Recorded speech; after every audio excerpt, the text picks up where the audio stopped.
भक्त के साथ हमेशा भगवान रहते हैं। यही मैसेज है महाअवतार नरसिम्हा। ये जो फिल्म आज मेरा पूरा परिवार देख करके आया, मेरी बेटी और मेरे भाई के सभी लोग, इन सभी ने पहले से इस बात को तो पता ही रहता है कि भक्त के साथ हमेशा भगवान रहते हैं, और इसी संदेश को दिखाने के लिए जब ये फिल्म बनी है। लेकिन अफसोस तो इस बात की है कि थिएटर में मुश्किल से 20 लोग थे, और दूसरी तरफ आज ही के दिन मेरा बेटा बगल में सैयारा देखने गया, उसके थिएटर में 50-60 लोग थे। दोनों में फ़र्क ये दिखाई पड़ रहा है कि आज के युग में 2025 में कितने लोग इस बात को मानते हैं कि भक्त हमेशा अपने ईश्वर के साथ रहता है, या फिर ईश्वर हमेशा भक्त के साथ रहता है। लगभग कोई नहीं मानता है, क्योंकि अगर आदमी इस बात को थोड़ा भी मान ले, जानना तो बहुत दूर की बात है, अगर कोई आदमी ये मान ले कि भगवान हमेशा हमारे साथ है, वो गलत काम नहीं करेगा। हमसे गलत काम होती इसलिए है क्योंकि हम ये मान के चलते हैं कि कोई ईश्वर नहीं है, या हमारे साथ कोई ईश्वर नहीं है। ज़रा सोच कर देखिए, अगर पता चल जाए कि ईश्वर है, फिर क्या आप चोरी बेईमानी करना पसंद करेंगे? या दुनिया में जितना खून खराबा है, लूटपाट है, दुनिया में इतने सारे क्राइम हैं, ये सिर्फ इसलिए है क्योंकि आदमी इस बात को भूला हुआ है कि ईश्वर सदा उसके साथ है। पर एक दूसरा पार्ट है जो ज़्यादा सच है, वो है हमारा कर्म हमेशा हमारे साथ रहता है।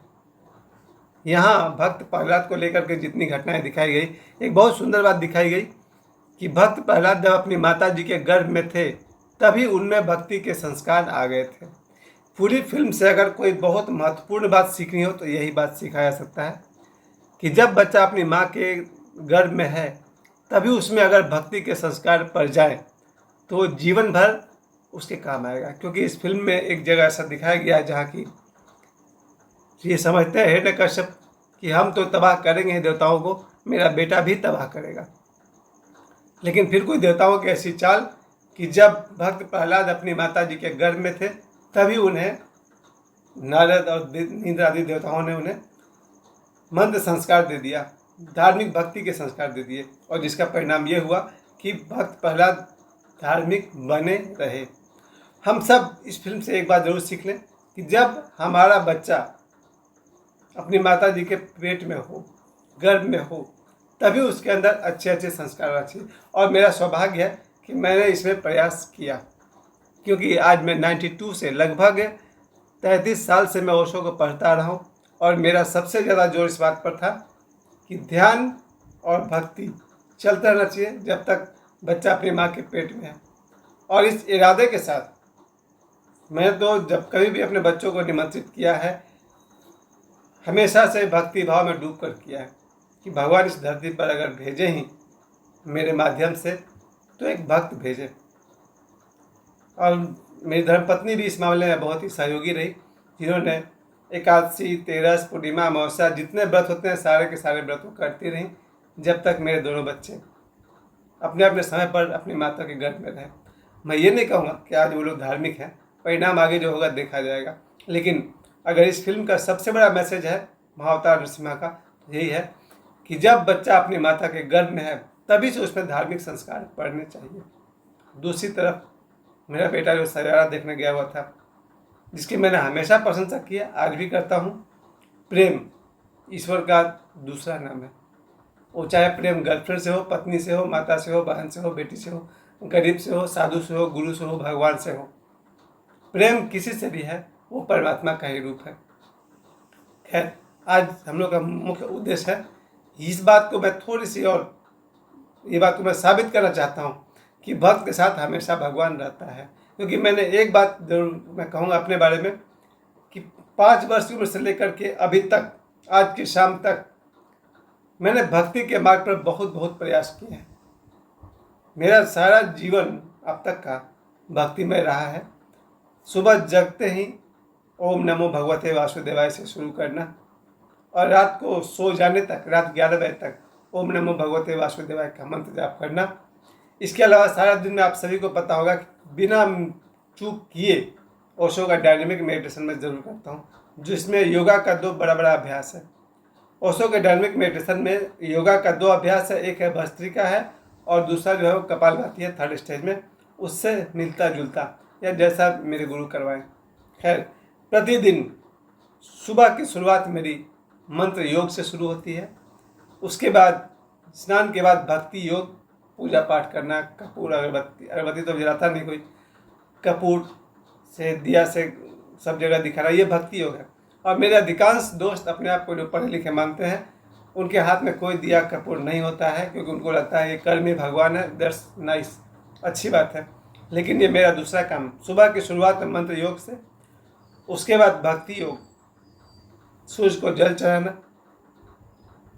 कपूर का दीपक पूरे घर में दिखाना, उसके बाद डायनेमिक मेडिटेशन यानी कि ध्यान योग, और इसके बाद कर्म योग। सुबह से लेकर शाम तक ट्यूशन पढ़ाओ। यह जो मेरा जो फेवरेट काम है, आप सभी के बीच यूट्यूब पर अपना स्टेटस चेक करते रहते हैं, मेरी बात लोगों तक पहुंचती है या नहीं, और फिर मुझे ऐसी कुछ बात ही कहनी है जिससे आपके जीवन को थोड़ा लाभ हो। समझने वाली बात यह है कि भक्त के साथ हमेशा भगवान रहता है। ऐसा आप सब ने जाना है जीवन में। बहुत बार ऐसा लगा कि ये जीवन मेरा समाप्त हो जाता।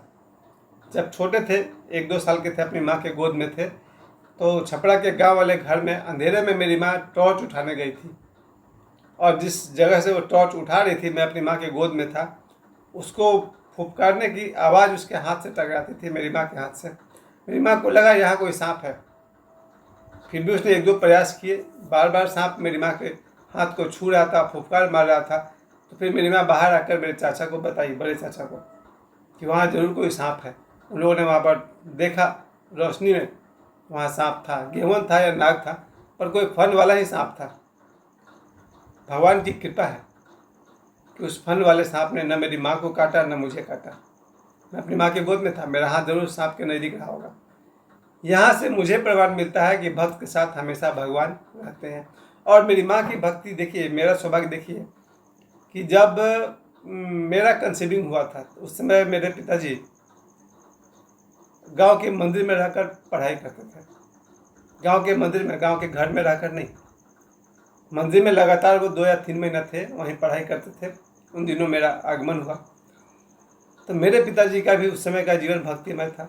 मंदिर में झाड़ू लगाना, पूजा पाठ, जबकि उनकी रेलवे की नौकरी चल रही थी। नौकरी से उन्होंने 2 महीने की छुट्टी ली थी मैट्रिक की तैयारी करने के लिए। और मेरी माँ का सबसे बड़ा देन है कि जब मैं अपनी माता जी के घर में था, मेरी माँ रोज़ 1-1.5 किलोमीटर दूर जा कर के बाबा की समाधि पर जल चढ़ाती थी। वासुदेव भगवान यानी पीपल वृक्ष पर जल चढ़ाती थी। शंकर जी के बगल में मंदिर है, उसमें जल चढ़ाती थी। यानी कि सुबह जल चढ़ाना और शाम को दिया दिखाना, ये मेरी माँ ने लगातार 9 महीने तक जारी रखा होगा, जब तक मैं अपनी माँ के पेट में था। मैं मानता हूँ कि उसके बाद मेरा जो संस्कार है, जो भक्ति भाव का संस्कार है, वो मेरी माता जी की वजह से पड़ा होगा या मेरे पिताजी की वजह से पड़ा होगा, दोनों की वजह से पड़ा होगा। उस अपने जन्म के बाद से लेकर के अभी तक मैंने भक्ति भाव को नहीं छोड़ा। भक्ति के मार्ग में जो जो आवश्यक है, जैसे मेरा अपना मानना है कि भक्ति के मार्ग में शाकाहारी भोजन आवश्यक है। इसलिए मैंने इस 2025 में उन सभी लोगों का जिनके घर में मांसाहार बनता है, मैंने जाना बंद कर दिया। ये मेरा निजी अपना सोच है, गलत भी हो सकता है, लेकिन जहाँ भी मांसाहार बनता है उस घर में मैं जाना पसंद नहीं करता हूँ। लेकिन कोई काम पड़ेगा तो जाना ही पड़ेगा। खैर, भक्ति के मार्ग पर कुसंग का त्याग करना चाहिए, बुरे लोगों की संगति नहीं करनी चाहिए, जो नशा कराते हैं या फिर नशा में सहयोग करते हैं या फिर आदमी को चाल चलन को बिगाड़ने में हेल्प करते हैं। ऐसे बहुत लोग हैं। मैं पाथरडी में बहुत लोगों को जानता हूँ जिनके मुंह से इतने गंदे गंदे बात चलती है कि उनके पास मैं 2 मिनट के बाद बताता हूँ, भैया जीवन में दोबारा नहीं आएगा। ऐसे लोग के पास हर तरह का घटिया बात करते रहते हैं। तो कुसंग से दूर रहना भक्त के लिए बहुत ज़रूरी है। तो मैंने पाथरडी में जहाँ जहाँ भी मुझे लगा कि ये आदमी कैरेक्टर का ढीला है, मैंने वैसे लोगों का त्याग किया। मुझे चरित्रहीनता या कुसंग से दूर रहना बहुत पसंद है, बहुत ज़रूरी भी है। अगर मुझसे कभी जीवन में कोई भूल हुई है, 1 बार 2 बार 1000 बार, पास्ट को तो बदला नहीं जा सकता है, लेकिन वर्तमान में एक काम कर सकता हूँ, कुसंग में नहीं रहूँगा, गलत लोगों की संगति नहीं करूँगा, गलत लोगों की संगति को दूर से पढ़ना। सबसे पहले भक्त होने के नाते मैंने मांसाहार को गुड बाय किया, कुसंग को गुड बाय किया। चाहे जीवन में अकेले जीना पड़े, अपना एक बेटा एक बेटी अपने भाई परिवार के साथ रहना पड़े, जिन लोगों का भी संगति मुझ पर बुरा प्रभाव डालेगी वैसे लोग को पाए। जीवन में भक्ति कभी भी डगवाई नहीं चाहिए। और मैं अपने बल पे कहता हूँ, जीवन में 53 साल के जीवन में 100 बार ऐसा लगा कि कभी भी अकाल मृत्यु घटित हो जाएगी, और उन 100 बार में 100 बार ईश्वर ने मुझे बचाया। एक तरह से देखा जाए तो मैं अपने बल पे कह सकता हूँ कि भक्त के साथ हमेशा भगवान रहते हैं।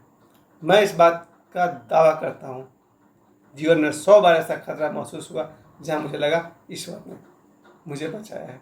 तो ये जो फिल्म है महाअवतार नरसिम्हा, इसका जो संदेश है कि भक्त के साथ हमेशा भगवान रहते हैं, पूरा का पूरा सही है। धन्यवाद।